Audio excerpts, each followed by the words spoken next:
Private কোম্পানিতে কখনো offer দেয় না। আজকে বলে না, সস্তায় যেই মানুষ জিনিসগুলো পেয়ে যায় সেই মানুষগুলো জিনিসগুলোর ভ্যালু দিতে জানে না। তো আজকে প্রশান্ত মণ্ডলের মতো আজকে অত বড় লেজেন্ড আজকে যদি দেখা যায়, আজকে স্টেজে যেয়ে ওঠে, সে স্টেজ প্রতিনিয়ত কাঁপিয়ে বেড়ায়, সেই মানুষটা আমাদেরকে প্রতিশ্রুতি দিয়েছে যে আজকে আমরা যদি বেস্ট কাজ করতে পারি জাস্ট 200 মাইলস। আজকে আমাদের কাছে কিন্তু সময়টার বেশি দিন নেই, আর হয়তো 1 উইক আমাদের কাছে বাকি আছে। সেই 1 উইকের মধ্যে এখনও পর্যন্ত আমরা কি করছি, আমরা ক্যাজুয়ালের সঙ্গে কাজগুলো করে যাচ্ছি। আমরা এটা বুঝতে পারছি না যে ওই মানুষটা আমাদের পিছনে আছে, আজকে আমাদের সাপোর্ট করার জন্য আছে। আজকে দেবব্রত স্যার, আজকে যদি দেখা যায় শামীম, প্রতিনিয়ত আমরা প্রতিনিয়ত লড়াই করে যাচ্ছি যাতে তোমরা আজকে প্রতিনিয়ত ওই সাকসেসটা পেতে পারো, দীঘা সবাই অ্যাচিভ করতে পারো। তো অনেকে এখনও পর্যন্ত কী ভাবছে যে না, আমার দিন আর হয়তো বেশি বাকি নেই, আমার দ্বারা হয়তো হবে না, এইবারে আমি এখান থেকে ছেড়ে দিই, পরের বারে আমি ট্রাই করে দেখব। এই ভাবনাটা পুরোপুরি ভুল। আজকে দেখো, তোমাদের পরে আসা একটা ছেলে, সে আজকে অ্যাচিভ করে নিয়েছে। আজকে বয়স হয়ে গেছে, কারো 3 মাস, কারো 6 মাস, কারোর 1 বছর, সে এখনও পর্যন্ত কি করছে, যে চিন্তা ভাবনা করে রেখে দিয়েছে যে আমার হয়তো আর হবে না।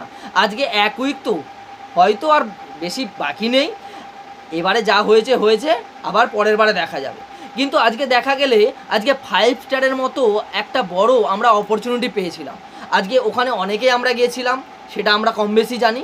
এইবারে আমরা পেয়ে যাচ্ছি একটা বড় ধামাকা অফার। আজকে দীঘাতে আমরা যদি প্রাইভেট কোম্পানিতে কাজ করতাম, শুধু আজকে মাসের শেষে 26 দিন হয়তো কাজ করে দিতাম, আর স্যালারি নেওয়ার জন্য হয়তো 8,000 10,000 আমাদের একটা পুশ করে দিত, আমাদের ভ্যাকসিন মতো, যেটা আমাদের হয়তো স্যালারি হিসাবে কাজ করতো।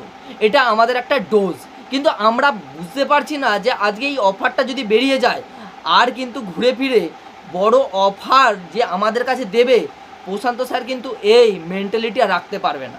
কারণ তোমরা এই জিনিসটাকে পুরো ক্যাজুয়ালের সঙ্গে নিচ্ছ, ক্যাজুয়ালের সঙ্গে নয়। এখনও তোমাদের কাছে সময় আছে। মানুষ চাইলে 1 দিনে, 1 মিনিটে, 1 ঘন্টায়, 1 উইক তো অনেক বেশি হয়ে যাচ্ছে তোমাদের কাছে, তোমরা চাইলে সব কিছু কিন্তু পূরণ করতে পারো। তোমাদের হাতে কিন্তু এখনও টাইম আছে। তো 100% ডেডিকেটেড দিয়ে নিজের লড়াইটা লড়ো। আমি জানি আমাদের প্রতিনিয়ত টিমের তোমাদের ওপরে বিশ্বাস আছে, প্রশান্ত স্যারের অগাধ বিশ্বাস তোমাদেরকে নিয়ে, যে তোমরা সবাই সেই অ্যাচিভটা করবে দীঘা। আর এটাও আমরা জানি যে আজকে দেবুদা, আজকে শামীম, আমরা প্রতিনিয়ত তোমার পাশে আছি, তোমাদের পাশে আছি। আজকে যাই হোক না কেন, আমরা চেষ্টা করি 100% ফলো আপ করে তোমাদের রেজাল্টটা পাইয়ে দেওয়ার। তো লড়াইটা করে যাও। আমি জানি, আমরা জানি তোমরা সেটা পারবে। কি সবাই পারবো তো?